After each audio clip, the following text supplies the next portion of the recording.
মানে আমি বাজার থেকে বাড়ির দিকে রওনা দিছি। এই মুহূর্তে আতঙ্কে 10-12 জন, ওনারা নাসির দেওয়ানের ছেলে, নাসিরের 2 ছেলে, খোকন প্রামাণিকের ছেলে, সুমন দেওয়ান এবং আলামিন দেওয়ান, আওলাদ দেওয়ান, অনিক দেওয়ান, আর হইছে গা খোকন দেওয়ান, জনল দেওয়ানের ছোট ছেলে। মানে এই দলবল নিয়ে মানে ওরা কিন্তু রামদাও রড লাঠি চড়া নিয়ে আমার পুরো হামলা চালায়।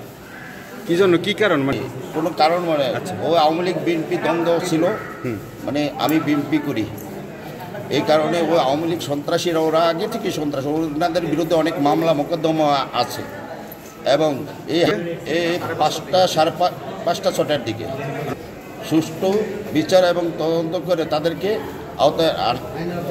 আইনের আওতায় শাস্তি চাই। মামলা করে নিয়ে মানে ওসি সাহেব আসছেন, উনি তদন্তে গেছেন।